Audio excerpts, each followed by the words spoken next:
হারিয়ে যাব একদিন আমি, রব নাই ভুবনে চিরদিন।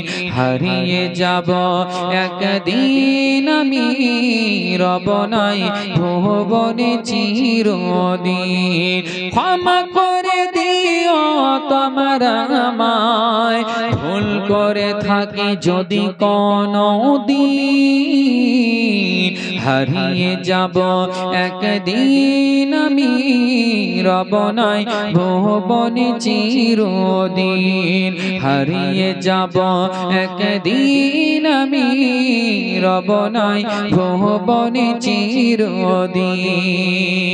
আজকে আমাদের যে কবরটা হবে, তো সেই কবরস্থানটা হবে আমাদের চারদিকে টাইলস লাগানো, প্রত্যেক কবরে দুটো করে এসি, আর একদম সুন্দরভাবে আপনার সমস্ত কিছু সুব্যবস্থা, গাদ্দি বিছানা, তাই নাকি? হ্যাঁ, কবরটা হবে বাঁশের ঝাড়ে। আপনার এমন জায়গাতে জিন্দা অবস্থায় যেতে মন করবে না, মরার পর ওই জায়গায় থাকবেন কিভাবে? কবি বলছেন, বাঁশ বাগানে বা গরস্থানে হয়তো দেবে মোরে কবর। তোমরা আমায় ভুলে যাবে, রাখবে না জানি কোন খবর। আজকে কতজন মনে রাখছেন বলেন তো? 40 দিন তো দূরের কথা, আজকে বর্তমানে জুমায়ের দা হচ্ছে কি, চাহরম হচ্ছে, তো মনে হচ্ছে যে কেউ বিয়ে বাড়ি লেগে গেছে। চালিসা হচ্ছে, তো মনে হচ্ছে যে একটা অনুষ্ঠান চলছে। ওই শোক ফোক আর নাই। যেদিন মরবে ওই সন্ধ্যা পর্যন্ত একটু কান্না কুন্না হবে, তারপরে বাস কি ছিল আর হিসাব পাতি কর, কয়টি গহনা ছিল, কয়টি সোনার হার, কয়টি চুরি ছিল, কয়টি কি ছিল, হিসাব কর বান এখনই। আর কি কি টাকা রেখে গেছে ওটি হিসাব কর। আর চট করে একদম বসে গেল, খেল শেষ। আর ওর কোথায় কোথায় ব্যাংকে যে হ্যালো, হ্যাঁ তুই জানিস আমার বড় ভাই মারা গেছে, আমার বাবা মারা গেছে, তোর কাছে টাকা পেতো লেখা আছে, টাকাটি নিয়ে ফাট করো সকাল সকালে। আফসুরু, বুঝতে পেরেছেন? এটা ভাবেন না, এই যে বলছি এই জন্যই। আপনার কেউ এখন কারণ কথা হচ্ছে জানেন, এখন মানুষ মানুষকে ভালোবাসে স্বার্থের জন্য। আপনাকে কেউ যদি বন্ধুত্ব করে, বা বন্ধু সবার কথা বলছি না, 195টাই ধরেন, আপনি হয়তো টাকা ধার দিবেন, লেনদেন করবেন, তো আপনাকে বন্ধু করে খুব ভালো রাখবে। যেদিনই বলবেন টাকা দিব না, ধার হবে না, আপনি আর বন্ধু শেষ। আপনি খাওয়াচ্ছেন ওজনে বন্ধু, খিলার বন্ধ করছেন আর বন্ধু নাই। আপনি তার ভালোই করছেন, তাই আপনার চলাফেরা আপনি ভালোই করা বন্ধ করতেন, চলাফেরা বন্ধ। এরকম হচ্ছে ব্যাপার বাবা। আজকালে মহাব্বতে রিশতাদারে কে মহাব্বত না। আচ্ছা বলুন তো, কয়টা আছে এখানে ভাইয়ের সঙ্গে মেল মহাব্বত রেখেছেন? কয়টা আছেন এখানে চাচার সঙ্গে মেল মহাব্বত রেখেছেন? কয়টা আছেন এখানে নিজের বোনদের খবর রেখেছেন? এখন শুধু দুনিয়াতে রিশতা চলছে কি জানেন, শ্বশুর শাশুড়ি আর শালা শালি আর সাড়ু, বাকি সব বাদ। মানে ফোন করলে মন গরমে আলো, এটা ভাইয়া ফোন করার টাইম পেলে এই টাইমে। আর যদি সাড়ু, হ্যাঁ বলেন সাড়ু কেমন আছেন, ও হাই রে খুশি একবারে, আসো বাড়ি ঘুরতে। আর ভাইটার বাড়িতে ভাতিজাটা ওদিকে চুপচাপ পড়ে আছে, জীবনে শখ করে বলেন যে একটা বিগনি খাওজি। হ্যাঁ, এরকম হচ্ছে বর্তমান জামানা। এজন্য বলছে বাপ, কবি বলছেন, বাঁশ বাগানে বা গরস্থানে হয়তো দেবে মোরে কবর। তোমরা আমায় ভুলে যাবে, রাখবে না জানি কোন খবর।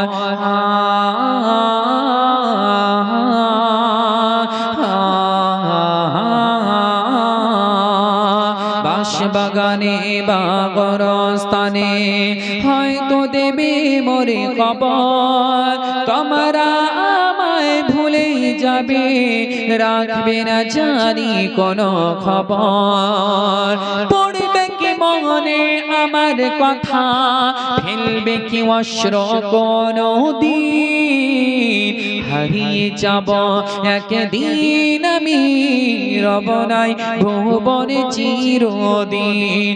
হারিয়ে যাব একদিন আমি, রব নাই ভুবনে চিরদিন। তারপরে কোথায় জানেন, ছোট মাটির ঘরে নিথর দেহ, কি নিথর দেহ, ছোট মাটির ঘরে, কি ছোট মাটির ঘরে নিথর দেহ পড়ে রবে।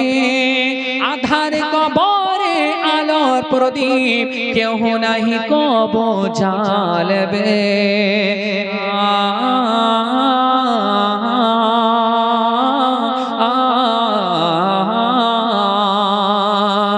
ছোট্ট মাটির ঘরে আমার দেহ নিথর হয়ে পড়ে রবে আধার কবরে আলো প্রদীপ কেউ নাহি কব জ্বালবে এই কবরটা যেটা আছে না এই কবর এত অন্ধকার যার সুই নোকের পরিমাণও আপনার আলো পৌঁছাবে তার কারণ যেমনই আপনার কবর দেওয়া হয় তিরপালটা ভালো করে দাও যে ওদিকে একটু ছিদ্র আছে ফট করে এক কোদালে মাটি দিয়ে দিল এদিকে মাটি দাও জি সুন্দর করে মাটি দিয়ে এমন ভাবে চেপে দিবে দিন আর রাত একই মতন অন্ধকার এরকম হ্যালোজিন লাগানো থাকবে না আজকে ঘর থেকে কারেন্ট বন্ধ হয়ে গেলে পালিয়ে গেলে তাড়াতাড়ি করে লাইট দাও এই বিরাদার একদিন এমন হবে মুর্দা ব্যক্তি জানেন কবরে যখন ফেলা হবে তো মুর্দা ব্যক্তি महसूस কেমন করবে যেমন আপনাকে জীবিত থাকাকালীন সমুদ্রে যদি আপনাকে জাহাজ থেকে ফেলে দেওয়া হয় তো আপনাকে কেমন লাগবে তেমন তাকে মনে হবে আজকে আমাকে এই জায়গায় ফেলে সবাই চলে যাচ্ছে আল্লাহ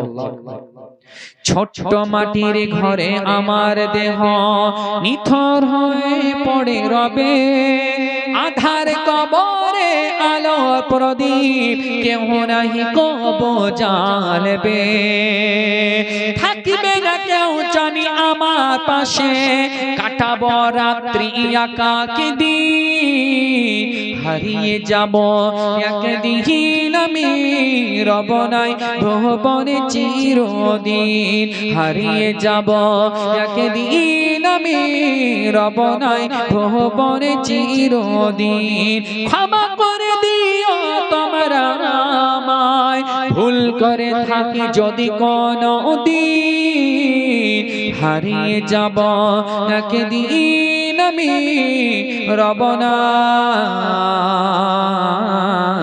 কোনো